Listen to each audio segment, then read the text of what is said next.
J'espère que vous allez bien, j'espère que vous vous portez bien. On va vous raconter aujourd'hui l'histoire, la chronique d'un gâchis provoqué par la mauvaise gouvernance, par le trafic d'influence, par les privilèges illicites, on peut même parler de corruption, mais surtout par les mauvaises décisions des actuels dirigeants algériens au pouvoir. Ce gâchis concerne un important groupe industriel public qui aurait pu être pour l'Algérie la locomotive du développement industriel, de la diversification de nos exportations et de la fin de notre dépendance vis-à-vis des hydrocarbures. Vous savez, faut pas être un expert, on le dit depuis des années maintenant, de très nombreuses années. Le problème de l'Algérie, c'est qu'elle n'a pas d'industrie. Le sous-développement de l'Algérie, c'est qu'elle est un pays sous-industrialisé. Elle a du pétrole, du gaz, des activités industrielles liées à la pétrochimie, mais avec une faible valeur ajoutée. On exporte, on vit essentiellement, notre pays arrive à survivre financièrement, uniquement grâce à des exportations de produits bruts, qui sont le pétrole brut et le gaz naturel. On exporte quelques produits raffinés, quelques produits gaziers comme le GNL, mais à de très faibles quantités, et on dépend essentiellement de l'extraction du pétrole et du gaz. Mais à part ça, on n'a pas d'économie. Ça fait des décennies qu'on tente de lancer une industrie. Il y a eu des périodes de prospérité pour l'industrie algérienne et beaucoup de périodes malheureusement de déclin, de chute, de décadence et de désillusion. Tout cela pourquoi? Parce que nous souffrons, avant même la corruption, avant même le sabotage, le trafic d'influence ou le détournement de fonds publics, le problème numéro 1 de l'Algérie, c'est les mauvaises nominations à travers la mauvaise gouvernance. Nous avons des mauvais dirigeants qui sont placés dans des postes sensibles, mais pour lesquels ils n'ont pas ni la compétence, ni l'expérience nécessaire pour gérer et pour apporter de la valeur ajoutée à leur secteur et pour aider le pays ainsi à se développer.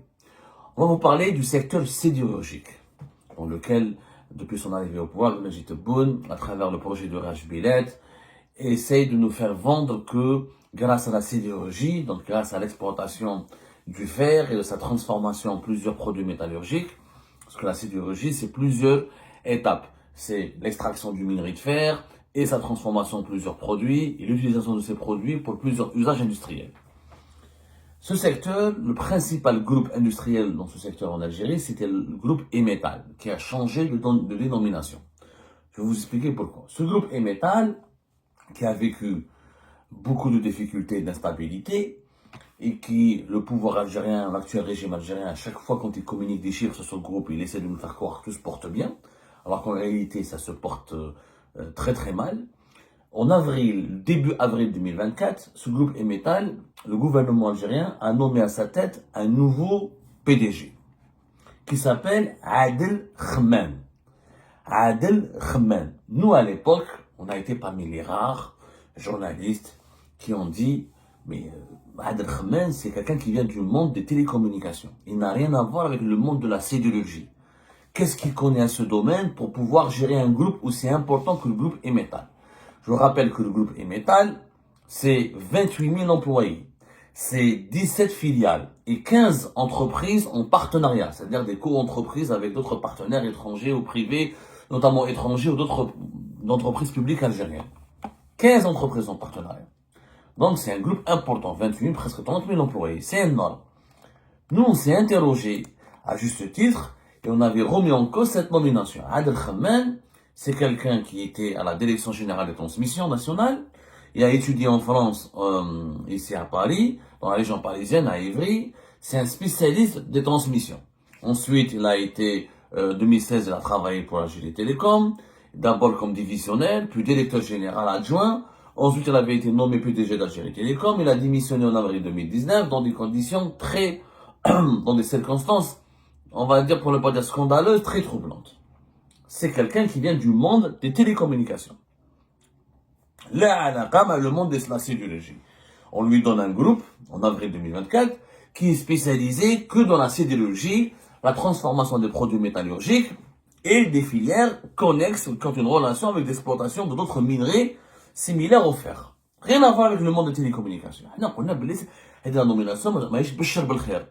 C'est une très mauvaise décision. Il faut savoir qu'à l'échelle internationale, des fois, c'est vrai que vous, dans les groupes mondiaux, les multinationales, vous avez toujours peut-être des PDG qui sont nommés, qui sont pas strictement spécialisés du secteur dans lequel a fait fortune, dans lequel prospère la multinationale qu'ils vont diriger. Ceci dit, ce sont des managers qui ont des grandes expériences, c'est-à-dire qui ont dirigé, par exemple, vous avez quelqu'un qui vient du finance et va diriger un grand opérateur de téléphonie mobile, quelqu'un qui vient de l'automobile pour diriger une compagnie aérienne, quelqu'un qui vient du monde de la banque pour diriger le monde de l'univers automobile, un constructeur automobile.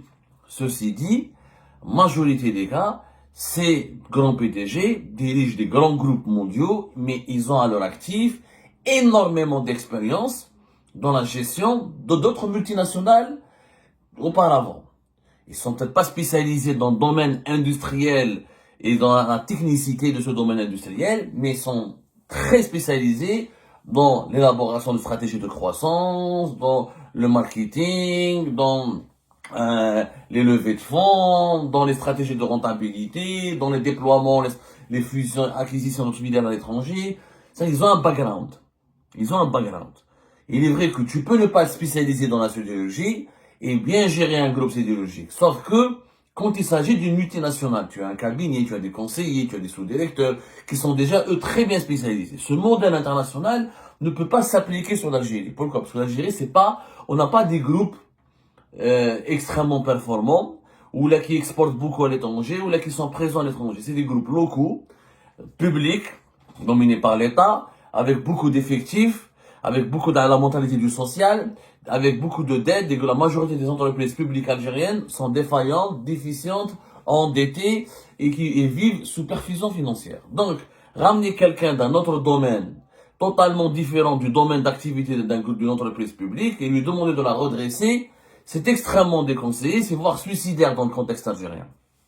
Il vaut mieux privilégier à chaque fois des connaisseurs du domaine dans la sidérurgie. Il faut un expert de la sidérurgie pour pouvoir, parce qu'en Algérie, on est toujours à l'étape lapidaire, on est toujours aux premières étapes du développement, c'est-à-dire construire des entreprises viables.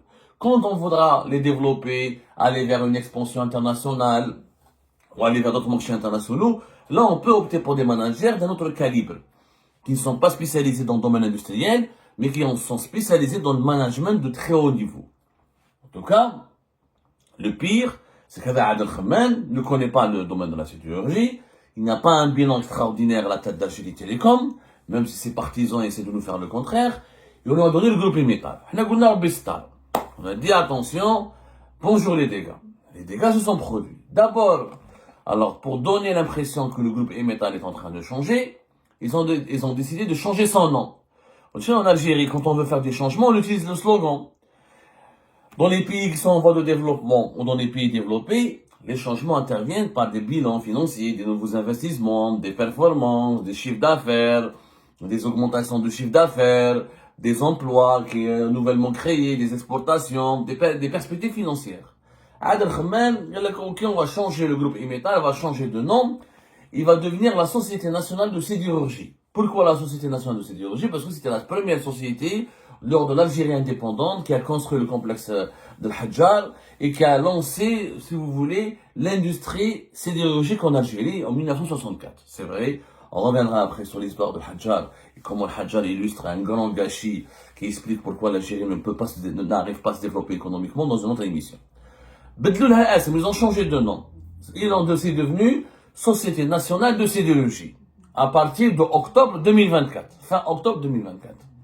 Bon, voilà, nouveau nom, nouvelle stratégie. Malheureusement, quand on voit les résultats financiers, le changement de nom n'a absolument rien rapporté, puisque au mois d'avril 2025, la situation financière de la Société Nationale de Sidérurgie, elle est extrêmement compliquée, puisqu'il y a eu des pertes financières importantes.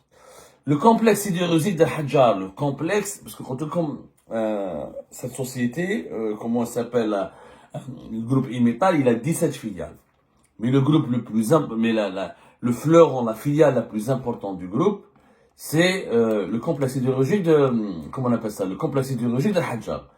Le complexe sidérurgique d'Al Hadjar est en train de perdre énormément d'argent et sa production est en train de chuter. Je dis bien sa production est en train de chuter. Voici les chiffres que nous avons pu obtenir. La production du complexe sidérurgique d'Al Hadjar, elle a baissé de 59% par rapport à son projet initial. Au lieu de produire 43 800 tonnes de fer, et le complexe sidérurgique d'Al Hadjar a produit uniquement 26 000 tonnes. 59% de chute de la production. 59. Il y a des pannes et des problèmes techniques. Il y a par exemple un haut fourneau qui est dans le fonctionnement, c'est complètement dégradé avec 13 jours d'arrêt de production, d'utilisation de cet outil de production qui est un haut fourneau. Alors, vous savez, dans la sidérurgie, on utilise des fourneaux pour faire fondre le minerai de fer, pour le transformer en fer, pour fabriquer et produire du fer tout simplement. Il y a eu énormément de pannes de production. Il y a eu des fuites d'eau. Il y a eu des machines qui ont été en panne, qui ont été endommagées. La situation a été catastrophique. Je dis bien catastrophique. Les pertes financières, rien qu'au niveau de le complexe sidérurgique d'Al Hadjar, ont été estimées à une cinquantaine de millions de dollars. Je dis bien à une cinquantaine de millions de dollars. Je ne vais pas détailler, malheureusement, pratiquement 60 millions de dollars, 57 millions de dollars pour être très précis. Et là, je parle avec le taux de change officiel. Hein. Un dinar, $1, 135 dollars. Si j'applique le taux de change réel, qui est celui pratiqué par le marché informel, qui est une véritable bourse, qui obéit aux règles de la demande et de l'offre, la facture dépassera les 70, voire les 80 millions de dollars. Donc, premier trimestre de l'année 2025, des pertes financières pour la Société nationale de sidérurgie, ex-groupe Imetal, de presque 60 millions de dollars, avec une production au niveau de sa principale unité, de sa principale filiale qui est le complexe sidérurgique d'Al Hadjar, une chute de la production de 59%. Terrible. Les syndicalistes, les travailleurs, leurs familles sont extrêmement inquiets par rapport à cette situation. Il y a eu des machines en panne, des fourneaux qui sont pas opérationnels, d'autres équipements, on appelle ça le laminoir, qui est utilisé beaucoup dans l'industrie sidérurgique, qui a connu aussi plusieurs pannes et plusieurs arrêts, des réparations coûteuses. On parle de réparations qui nécessite une dizaine de millions de dollars de travaux. Il y a au niveau d'Al Hadjar, la société qui gérait le complexe sidérurgique d'Al Hadjar s'appelait auparavant l'ex-Sider Al Hadjar, qui est aujourd'hui encore une fois la SNS. Elle est dans une situation catastrophique, alors qu'au parallèle, le groupe algérien Qatar Steel, qui gère le complexe sidérurgique de Ballara et Jijil, eux, ils sont en partenariat entre les Qataris et les Algériens. Eux, ils ont une santé financière totalement différente du complexe sidérurgique d'Al Hadjar. Et contrairement à l'ancien groupe Imetal, eux, ils arrivent à exporter, eux, ils arrivent à gagner de l'argent. La preuve, en 2024, le Algérien Qatar Steel, AQS, qui gère le complexe de Ballara, ont réussi à exporter pour 360 millions de dollars de revenus. Ils ont exporté environ 700 000 tonnes de produits sidérurgiques vers 36 pays. Regardez comment ça marche à Jijil, parce que les Qataris sont impliqués dans la gestion et ils sont à cheval, ils sont exigeants, ils ont un autre modèle de gestion, etc. Et les Qataris, ils ont ramené des vrais experts, des vrais managers qui connaissent le monde de la sidérurgie. Regardez la différence. À Jijil, ça se passe très bien, alors que à Al Hadjar, ça se passe très mal. Pourquoi? Problématique de management. Pour Jijil, 360 millions de dollars d'exportation. Pour Al Hadjar, premier trimestre de l'année 2025, une perte de presque 60 millions de dollars. Et la comparaison, elle suffit. Quelle est la différence entre la mentalité du public, du secteur public, dominé par des mauvaises nominations, par la mauvaise gestion, et un groupe international qui est allié, parce que je rappelle que les Qataris se sont alliés avec un groupe algérien, qui est un groupe public, pour réaliser leur investissement. Donc ça se passe bien pour eux.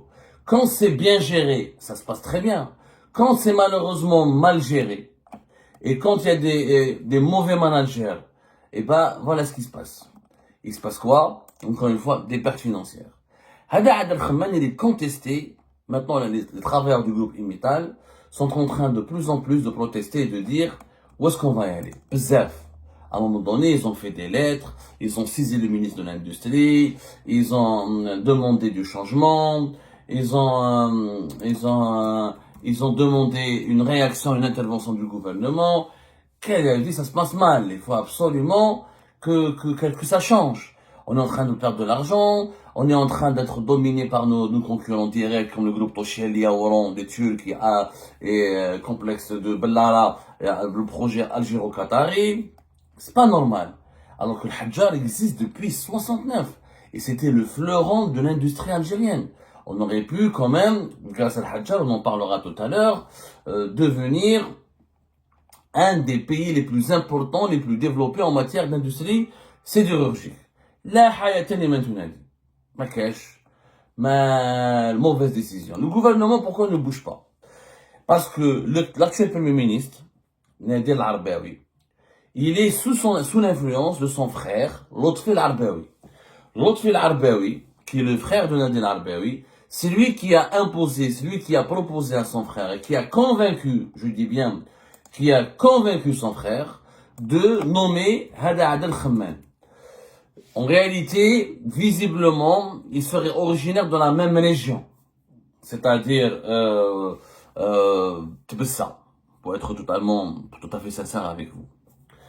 Le ministre de l'Industrie lui-même, qui a été nommé en novembre 2024, Monsieur Sefi Ghrib, lui-même est un ancien patron c'est un ancien cadre dirigeant et un ancien PDG d'Imital. Il était d'ailleurs à Sider, Al-Hadjar, lui aussi. Et c'est le frère du premier ministre, Lotfi Al-Arbaoui, qui l'a imposé à son frère, qui a demandé à son frère de le nommer à la tête du ministère de l'Industrie. Le frère du premier ministre, Lotfi Al-Arbaoui, est un homme d'affaires, connu, il fait des affaires, il a essayé de développer des affaires, c'est son droit de développer des affaires dans quelques domaines immobiliers, un peu l'industrie, etc. Et le frère de Nadir Al-Arbaoui est une ancienne connaissance très proche de Saïd Bouteflika, le frère et conseiller déchu du président Abdelaziz Bouteflika.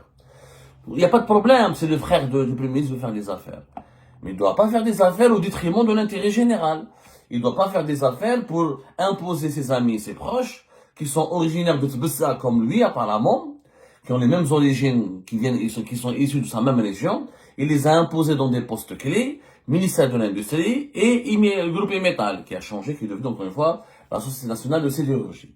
Comme c'est le frère du premier ministre qui les a ramenés, donc Nadir Al-Arbaoui, il a du mal à manœuvrer, donc il les épargne, il leur donne un traitement de faveur, on va dire. De toute façon, Nadir Al-Arbaoui, c'est un premier ministre fantomatique. Je pense que son frère, Lotfi, a plus de pouvoir que lui-même. Parce que Nadir Al-Arbaoui, c'est un diplomate raté des affaires économiques, il n'a pas de compétences pour gérer le gouvernement. Réellement, il fait le rôle de coordinateur entre le gouvernement et la présidence. Il est juste là pour assister au conseil des ministres. Le vrai premier ministre, c'est Tebboune. Mais disons que Tebboune concède dans quelques nominations. Il demande à Nadir Al-Arbaoui d'aller chercher des fonctionnaires ou des dirigeants intéressants, des profils intéressants pour certains postes clés. Comme il fallait limoger Ali Aoun en novembre 2024 parce que il était impliqué dans une grosse affaire de corruption dans l'Afrique d'influence, où son fils était emprisonné, que sa fille était citée dans une enquête de corruption qui Saïdal, etc. Et que lui était cité dans pas mal d'affaires de trafic d'influence et de corruption dans l'industrie pharmaceutique et l'industrie tout court. Il fallait donc trouver un remplaçant en urgence. Donc, Al-Arbaoui, Nadir, sous la pression de son frère Lotfi, il a proposé à Tebboune Sefi Ghrib. Et Lotfi Al-Arbaoui, après avoir placé Adel Khamman à la tête de Imital, c'est lui qui a placé le ministre de l'Industrie, Sefi Ghrib plutôt à la tête du ministère de l'Industrie. Du coup, c'est devenu un clan. Donc, comme le ministre et le PDG du groupe Imital, ils sont protégés, ils sont même courtisés par le Premier ministre. Donc, les complaintes, les plaintes, les réclamations des travailleurs algériens, la hayatan liman tunadi. Voilà des pertes financières, 59% de chute de la production de l'Hadjar, presque 60 millions de dollars de pertes financières durant le premier trimestre de l'année 2025, et des pannes importantes au niveau des équipements de production de Hadjar, qui est un complexe sidérurgique historique, et plus personne ne réclame des comptes à ces hauts responsables qui ont été nommés par le frère du Premier ministre. En attendant, le PDG du groupe Imetal, SNS, Société nationale de sidérurgie, M. Khamman, continue de jouir d'une belle vie, 3 chauffeurs pour lui, pour sa femme, pour ses enfants, un beau salaire, des primes, etc., un train de vie de prince, pendant que les travailleurs, Al-Hadjar et ailleurs dans les autres filiales, parce qu'ils ont d'autres filiales, je vous en parlerai plus tard, Zinc, etc., aucun projet n'est en marche. Le groupe communique des chiffres au gouvernement. C'est des chiffres virtuels, fictifs, qui n'ont rien à voir avec là. Dans la réalité, la production elle est de plus en plus faible, les revenus, les chiffres d'affaires sont totalement instables, les revenus et les performances sont extrêmement médiocres. Et ben personne n'arrive à les sanctionner parce que le frère du Premier ministre qui les protège, il dort sur ses lauriers, il s'occupe de Saïd al-Narza, des opposants, comment mettre celui-là en prison, comment se bagarrer avec la France, comment insulter les Émirats, comment insulter le pays du Sahel et le Maroc. Alors que nous, notre économie est dans une situation de crise lancinante avec des pertes considérables et des emplois qui sont menacés. Je parle encore une fois des presque 30 000 emplois qui dépendent de ce groupe Imetal qui n'a jamais pu émerger réellement et amorcer une vitesse de croisière respectable en dépit de tout le soutien financier et de tous les crédits que les banques étatiques algériennes accordent à ce groupe pour qu'il puisse vivre et ne pas sombrer dans la faillite.